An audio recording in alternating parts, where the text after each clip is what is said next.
the good old summertime, in the good old summertime.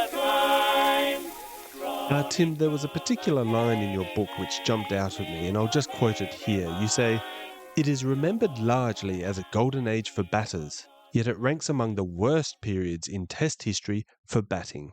Can you explain what you meant by this, please? Well, just from a numerical point of view, since 1910s, that no one has, we haven't had a decade where batters have averaged so little since. So in that sense, the average is 23, 24 in this era. Average number of runs per wicket. So it is a hard era for batting, but of course, it's an easy era than what happens before. So until 1893, the total average in Test cricket was 18. This is a treacherous era for batting. And the other thing is that batters actually do score very quickly compared to both before and after. So I think in the 1900s, the scoring rate is 2.7 per 6 balls. Obviously, we have to do it in that way because the number of balls and over varies between different countries. But that's the fast in the first 10 decades of Test cricket. So it's it is a golden age for batting compared to what's before, and from a scoring rate compared to what happens after. But it's nothing like the golden age for batting from a purely numerical point of view would be the 1930s, where getting absolute industrial, people are scoring runs in industrial amounts. But this essentially kind of, it also explains the allure, because there's somehow it's more, because it's still a relatively low scoring era. So again, we talk about the Hobbes quote in the 70s. So actually, you can kind of, as a spectator, you think about it. If you see a 70, you can kind of feel like you remember every shot of that. And if you see Bradman score 150 or one of his double centuries, it all, at a certain point, it probably does sort of fade in.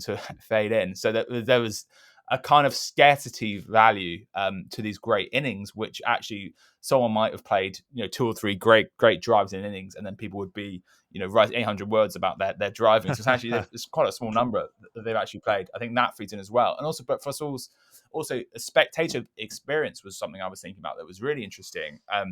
Because of course, as a spectator, you don't we obviously go on about over rates and everything nowadays, but as a spectator, you are, that's not really how you consume a game. So you consume a game in terms of time, basically. It's how long does a day take?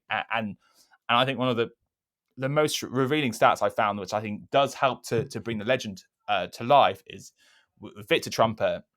He scores faster per hour than any man in Test history. And I think that is really so important, because his strike rate, we think, is about 67, which is still very, very quick, actually. But as when you're going to a game, you don't think, there was that little period where he didn't score runs 10 minutes ago.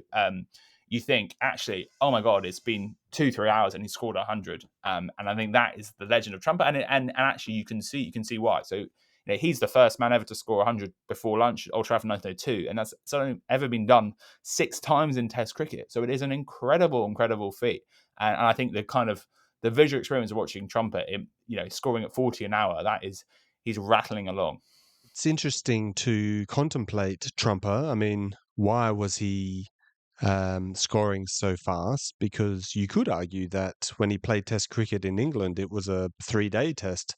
But then again, on the flip side, when he was in Australia, they were timeless tests. So maybe it was just inherent in the way that he scored. I'm reminded of that quote from Cardus. Again, Cardus, most things come back to Cardus in the Golden Age, but how Trumper was the greatest batsman of all time, but Bradman was the greatest run scorer of all time. So there's a difference in terminology when we're talking about batsmen of this era. Yeah, one of the aspects looking back that I found so interesting is how flexible the batting orders are. So we think of Trumper as this great opener, and he kind of is that, but I think he gets 400s are in the middle order. He's got an incredible record batting at number 5. He gets, and actually, so the batting orders are much more flexible, which I wonder if that feeds it. That's interesting as well, because as a fan, you might be like, oh, that was a day when Trumper was batting at 5, or that was when he was opening. So things are a bit more fluid, and maybe from day to day, there was a bit of a sense of you weren't quite as sure of the kind of broad outlines of what you were going to get. Actually, I think that's one area that cricket could learn from the Golden Age. I think batting orders should be a bit more fluid than they are nowadays. Well, absolutely. But I think the main reason, and this is a segue to the next question, in that era, it's largely due to the state of the pitches. So let's talk about pitches in the Golden Age. I think the fluidity in the batting order was due to rain-affected pitches, and they would drop Trumper, for example, down the batting order so the wicket would have time to dry. But I'm glad you brought this up because I love looking at a rejigged batting order from the Golden Age of cricket, because you can open a scorecard from 1905, for example, and you've got Trumper and Armstrong and Clem Hill suddenly batting in 9, 10, 11. And the modern eye would look at it and go, what is going on? But it's interesting. I think it's in 1901-02 Ashes in Australia, the fourth test match in Melbourne. And there is a sticky wicket and there's rain. Australia basically reverses their batting order. I think it's Reg Duff in his test debut, who's normally an opener. He comes in at number 10 and he scores a century. And for like 50 years, he holds the record for the highest score for number 10, of course. So the art of the reordered batting lineup is something I would love to study in more detail, because it's something that is a lost art now. But Tim, let's talk about pitches during the Golden Age and how that affected results, particularly batting, but also bowling during the Golden Age. Well, I suppose, yeah, there's a link to something else, which is the length of test matches. It's just bizarre. You have timeless tests in Australia, and each day test in England is basically 3 days, unless it's the last test of a series when it might be timeless. So, and that feeds in as well to, if you want to score quickly, if you want to get a result in England, you have to score quickly. And we basically have much more. The heavy roller. It grows and becomes a lot develops, becomes a lot better. So basically, it smooths out some of the indentations in pitches, and you can begin to trust the bounce a little bit more. I think that is one of the big things that's going on. So with pitches being truer, the whole dynamics of Test cricket changes, and you have the dynamic of time, which I think certainly when people talk about the Golden Age, we said that's largely coming from England, and that's also these batsmen are scoring quickly, and it all feeds into the constraints of the era. I don't know about you, but I would love, just as an experiment, to see a test match today played on an uncovered pitch, just to see how the batsman would deal with the variety of bounce and where the ball is cutting. Also to see how the bowlers would cope, because the bowlers of the Golden Age knew exactly what to do with a sticky wicket or a wet wicket. I'm sure Sydney Barnes, for example, made full use of a wet wicket.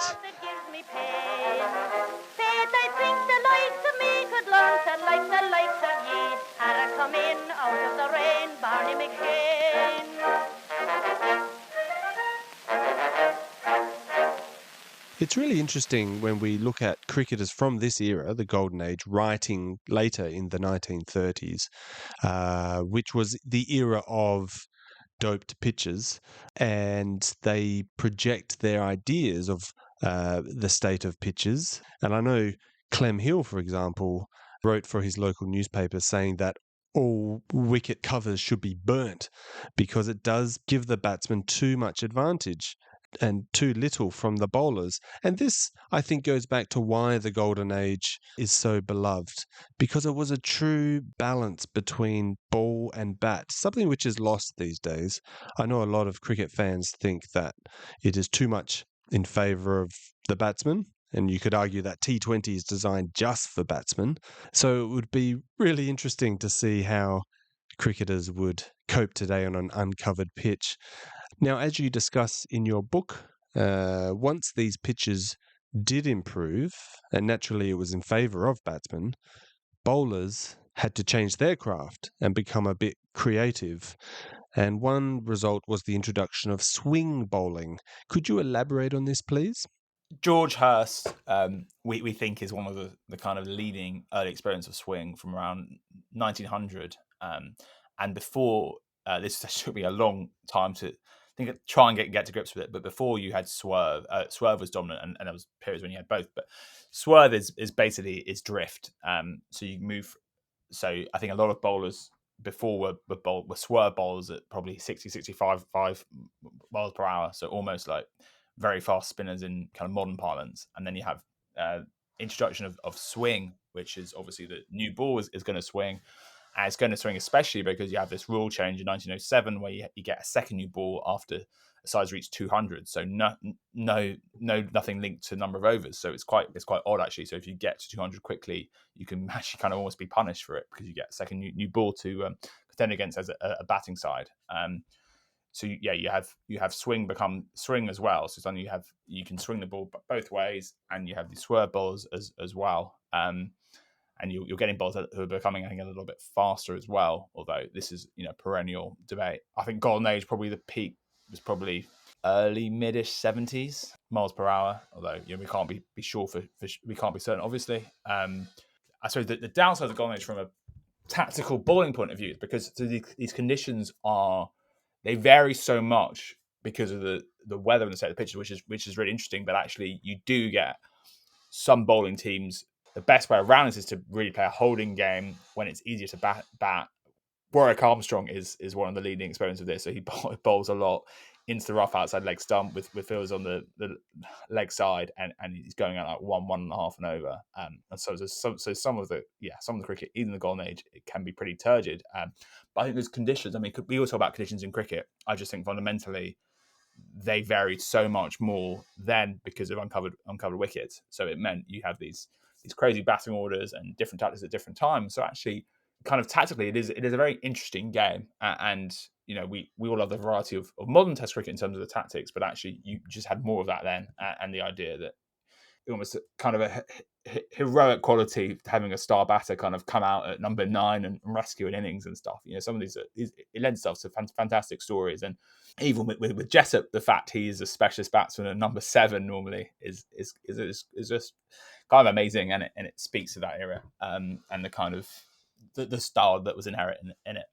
We forget today. I mean, we talk about Jessup, the batter, batsman, but he was an all-rounder essentially, and there seemed An to incredible fielder by all accounts. yes, and he wrote a lot about the art of fielding, the art of bowling, the art of batting, but we forget just how many all-rounders there were in the golden age. Stanley Jackson was an all-rounder. We think of him largely for his batting, and Warwick Armstrong, of course.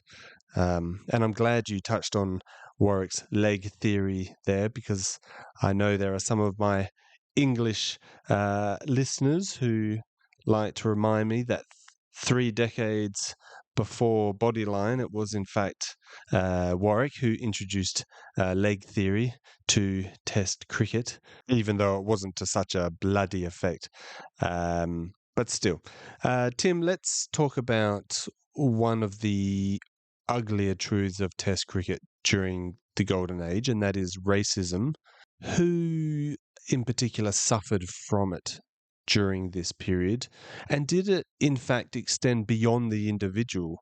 Was the absence of a coloured Test nation during the Golden Age just a coincidence? No, I don't think it is. I think West Indies, they have a tour thing in 1906, and that they're very strong. I think they were certainly stronger than South Africa when South Africa had got Test status earlier. South Africa in actually 1906 were a strong side, but West Indies have a strong claim to Test status as well. You also have, obviously, it's not exactly, it's sort of a linked issue, which is just, people want Test cricket to be a British Empire sport, which is the impact of Abe Bailey, one of the most important figures in Test history, who creates the first ICC in 1909, who's Anglo-South African. One of his children married one of Winston Churchill's children, so he is really deeply embedded in the establishment.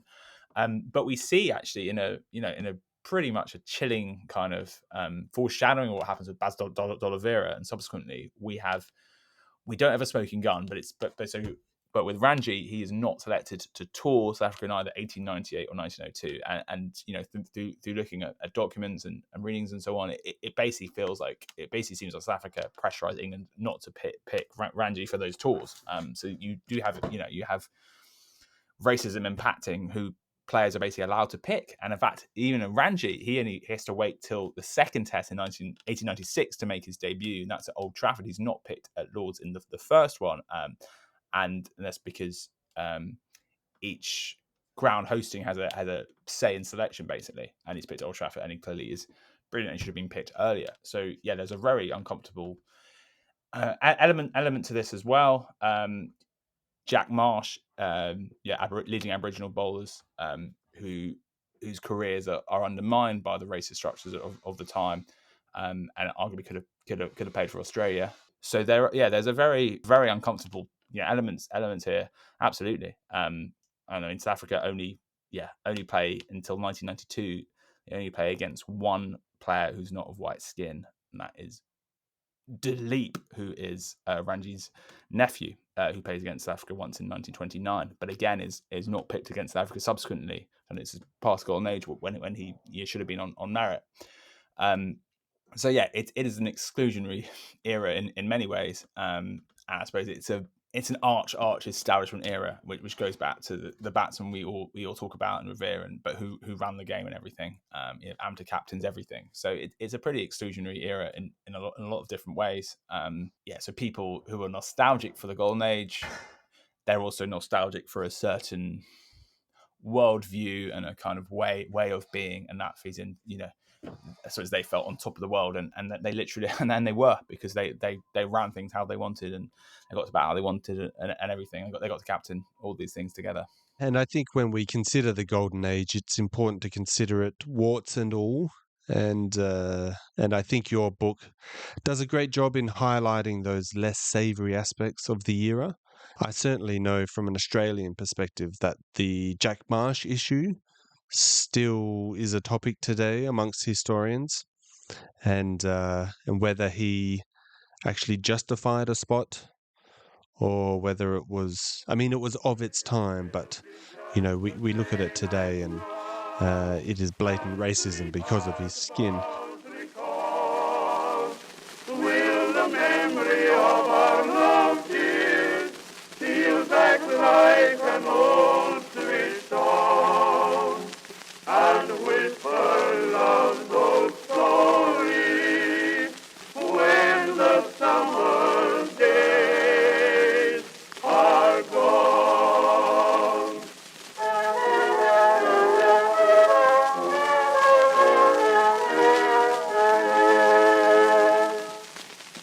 Now, Tim, the title of your chapter dedicated to the Golden Age, you ponder the question of whether it was a missed opportunity.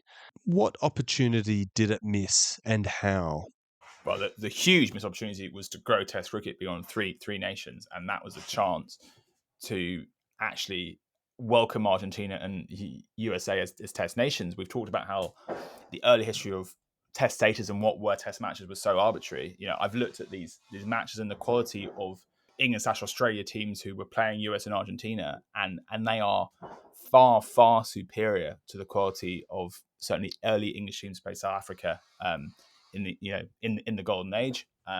So they have more claim to Test status than quite a lot of matches that do have Test status. We then obviously fast forward to 1930, England literally playing 2 Test matches at the same time. So by definition, they can't be England's best 11 players, right? So there is a real chance there to welcome, and it would have been such a different sport to have Argentina and US as Test nations. It would change the whole fabric. You would have got Canada cricket. Yes. Pretty strong history in Canada. You'd have probably got Canada fairly soon afterwards. Could Argentina have been a gateway for South America? Who knows? But even if that doesn't happen, you probably get, I think you can be pretty sure you get 3 other Test nations, Argentina, US, and you have Canada follow soon. And then we have the 3 that do come in the 1920s. It suddenly means by 1930 we have 9 Test nations, and it's actually it feels like quite a global sport rather than a pretty parochial game it was. And of course, so until 1948, 3/4 of all Test matches involve England as one of the sides. So you really have Test cricket. That's why I say modern Test cricket doesn't really begin until 1950, because until then it's almost a series of bilateral engagements with England in the middle. Only after that do we get rivalries to develop that don't really involve England. And actually, so if we had US and Argentina, that would have changed the whole dynamics, and it would have. And also, just in terms of the way that sport was run, one of the damaging things about how cricket was run was Australia had the veto of the ICC until 1993. But I think if you get US and Argentina involved, then that is just not sustainable. That doesn't happen. So, and that in itself, that probably lends itself to cricket being more outward looking earlier. So maybe the World Cup formed in 1975, maybe, revenues divided more equally around the world. So I think so many things could have happened. So I think there is a real tinge of sadness, because if you look at those, those US teams touring England, the Argentine side playing MCC both before and after the Golden Age, actually, they could have been test nations, and we would have had a more vibrant game. We'd have had innovations that we hadn't heard of. We'd probably have a Barty King trophy between US and England. Like it would have been fantastic. And actually, it was the uber establishment figures at the time that stopped that from happening. So yeah, there was a sadness, and I suppose it was like this actually could have, what happened was not inevitable. We really could have had a more global game of Test cricket, which would have been fantastic. And it was cricket deliberately excluding. It was not other countries weren't to be good. It was cricket deliberately took a decision to exclude them. And of course, this lends us to going well beyond the Golden Age. But the incredible hypocrisy, irony, that South Africa are the ones who create the rule in 1909 that you have to be part of the empire to be a Test nation, and then it becomes you have to be part of the Commonwealth, and then in 1960 South Africa are thrown out of the Commonwealth because of apartheid, which means by their own rules they helped create, they should be ineligible to play Test cricket. But Australia, England, and New Zealand just ignore these rules and carry on playing South Africa for another 10 years to come. I love that you touched on. I mean, certainly the Golden Age, everyone just wanted to play England. Certainly for pride, but perhaps more importantly for gate receipts as well. There's talk of when South Africa want to come to Australia, the Australians are like, why? We're not going to make any money. And then, of course, it's the same when they're rolling into the 1912 tournament. There's a lot of objection, because who's going to want to watch South Africa versus Australia in England? Having said this, having just watched the World Championship final, which was very well attended at Lord's. But yeah, so much during this Golden Age comes down to a couple of things. One being money and how much they could make, but also the imperial nature of cricket and how they developed that. And so, Tim, and I suppose the hypothetical there, actually, the Tri-Series, what if the Imperial Cricket Council had actually been a Global Cricket Council? Maybe the Tri-Series in 1912 would have been a five nations competition with the USA and Argentina, and then we get in the world, we have a Test World Cup, and maybe that's set up. So yeah, so many things are possible. Yeah, I think an alternate history of Test cricket needs to be written, and where cricket would have gone had America embraced cricket would have been something incredible to consider. Tim, as we near the conclusion of this podcast, and as we've heard all of your thoughts, which has been fascinating, one question remains, and it is a tough one. But in your mind, do you think it really was a golden age of cricket? And if not, should it be renamed? Yeah, I'm going to try and have a cop out of an answer, which is, right, I think it's a golden age and a missed opportunity, and it should be seen as both. And because some of the cricket in the era is incredible, like we can't detract from that, and I really get a deeper appreciation of that, but I also got a much deeper frustration of the missed opportunities and all the kind of injustices of the era as well. So I think, yeah, two things can be true at the same time. So yeah, I'm not sure if that's a cop out, but it was a fantastic, many ways of absolutely mesmerising era of cricket on the pitch, and it does help to shape the game, for a century or more to come. But it also, there were a lot of missed opportunities where we could have had, cricket could have been far more advanced than it is now as well. So I'm not sure if that's a cop out there. It's not a cop out. It's a tough question. I'm not sure how I would answer it. So thank you for at least attempting it. And thank you very much for being a guest on today's podcast. It's been great to get your insights, and I applaud you again for your book, which was only published this year, Test Cricket, A History, a fabulous read. Go out and get a copy if they haven't already. I'm seeing some great reviews online from right around the world. So congratulations on the book, and thank you very much for being my guest today. Thanks very much, Tom. Really, really enjoyed it. That's all for this episode. Be sure to like or favorite the podcast to make sure you never miss an episode. My name is Tom Ford, and until next time, it's bye for now.